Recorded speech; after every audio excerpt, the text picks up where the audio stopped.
ఓం నమః శివాయ.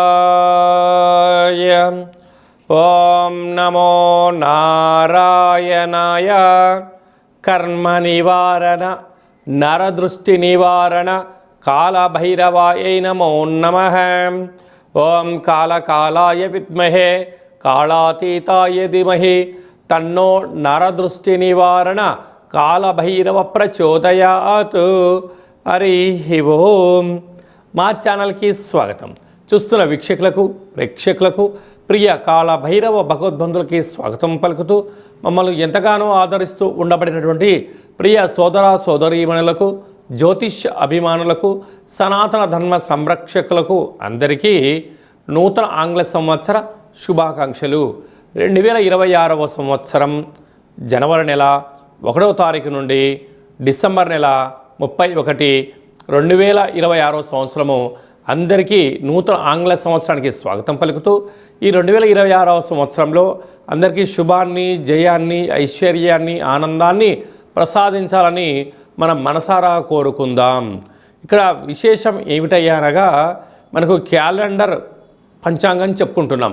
మనకి ఇక్కడ గురువారం రోజు ప్రారంభమవడం, అందులో 1వ తారీఖున రోహిణీ నక్షత్రం అయింది. గురువారం రోజున రోహిణీ నక్షత్రము, అందులో గురువారము. గురు అంటే గురువు యొక్క రోజు, చంద్రుడి యొక్క నక్షత్రము. అంటే విశేషమైనటువంటి గజకేసరి యోగము ఈ సంవత్సరం అందరికీ ప్రసరిస్తుందని చెప్పి గమనించాలి. అలాగనే మనకు ఉగాది పండగ శ్రీ పరాభవనామ సంవత్సరము కూడా గురువారం ప్రారంభమవుతుంది. ఇది చాలా విశేషంగా గమనించగలగాలి.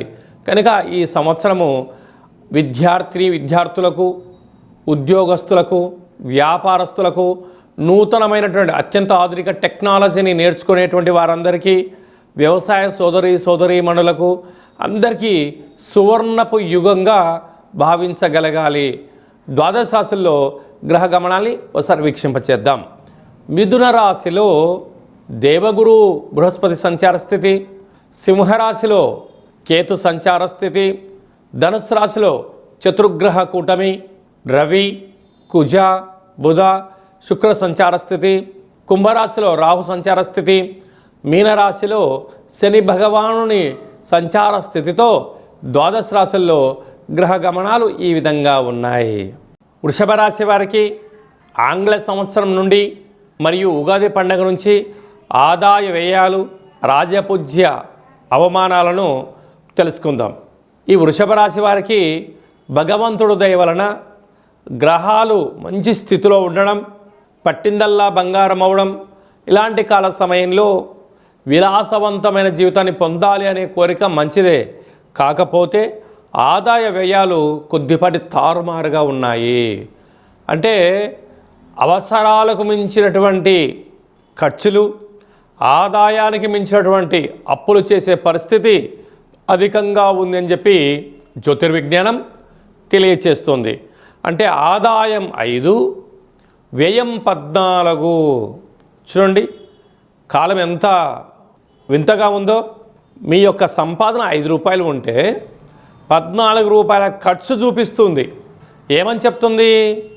సకాలంలో దీపం ఉండగానే ఇల్లు చక్కబెట్టుకోవాలి, ఖర్చులను నివారించుకోగలగాలి, విందులు వినోదాలు వాటికి దూరంగా ఉండాలి, ఆధ్యాత్మిక చింతనగా ఉండగలగాలి, తల్లిదండ్రుల మాట, గురువుల మాట వినాలి, స్థిరచరాస్తులను కాపాడుకోవాలి అంటుంది. లేకపోతే 14 రూపాయల ఖర్చు ఎక్కడ, 5 రూపాయల ఆదాయం ఎక్కడ? అంటే ఇంచుమించు -9 రూపాయలకి మీరు వెళ్ళబోతున్నారు.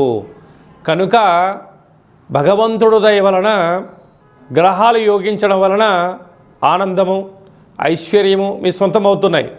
కానీ మితిమీరిన ఖర్చుల చేత, అపోహలకు వెళ్ళిన, ఆడంబరాలకు వెళ్ళిన ఈ సంవత్సరము అనర్థానికి దారితీసే పరిస్థితి చాలా అధికంగా ఉందని చెప్పి జ్యోతిర్విజ్ఞానం తెలియచేస్తుంది. అలాగనే రాజ్యపూజ్యం 5, అవమానం 4. బంధువులు, మిత్రులు, స్నేహితులు, సన్నిహితులు అందరూ మీ చుట్టూ చేరి చెరువులోకి నీళ్లు రాగానే కప్పలు వచ్చి ఎలా మిమ్మల్ని భజన చేస్తాయో అలాగా బంధువులు, మిత్రులు, సన్నిహితులు మీ చుట్టూ భజన చేస్తారు. మీ దగ్గర ధనం అయిపోతుంది అని మీకన్నా ముందే వాళ్ళు తెలుసుకొని చెరువులో నీళ్ళు ఎండిపోగానే ఆ జలరాశులు అంటే కప్పలు, చేపలు ఎలా వెళ్ళిపోతాయో వాళ్ళందరూ వెళ్ళిపోతున్నారు. కనుక పొగడ్తలకు ఇది సరైన సమయం కాదు. ధర్మబద్ధంగా ఉండండి, న్యాయబద్ధంగా ఉండండి, ఉండబడిన సమయాన్ని సద్వినియోగపరచుకోండి. స్థిరచరాస్తులను కాపాడుకునే ప్రయత్నం చేయండి. లేకపోతే మీరు ఇబ్బంది పడడమే కాకుండా సకుటుంబంలో ఉండబడిన వారందరినీ అప్పుల పాలు చేయడం, స్థిరచరాస్తులు పోగొట్టుకునే పరిస్థితి అధికంగా ఉంటుంది. ప్రధానంగా హోటల్ వ్యాపారస్తులు, నీటితో కూడుకున్నటువంటి వ్యాపారస్తులు, వ్యవసాయ సోదరీమణులు, చర్మ సౌందర్యమైన వ్యాపారాలు చేసేవారు, స్వర్ణకారిత వ్యాపారస్తులు, రాజకీయ రంగాలలో ఉండబడిన వారు, మార్కెటింగ్ రంగంలో ఉండబడిన వారు, సంపూర్ణమైన పోలీస్ శాఖ, రక్షణ శాఖలో ఉండబడిన వారు అనేక మంది అప్పుల పాలకు కాకుండా ఉండే మానవ ప్రయత్నం చేయాలి. ఇలాంటి కాల సమయంలో మీరు తప్పక ప్రతి శుక్రవారం పూట కలౌ వెంకటనాయక అలా వెంకటేశ్వర స్వామివారికి తులసిమాలను సమర్పించడం, తెల్లటి పుష్పాలతో అర్చన చేయడం వలన మనశ్శాంతి కలిగి ధనం దుర్వినియోగం కాకుండా సద్వినియోగం అయ్యే పరిస్థితి ఉంటుందని చెప్పి గమనించాలి.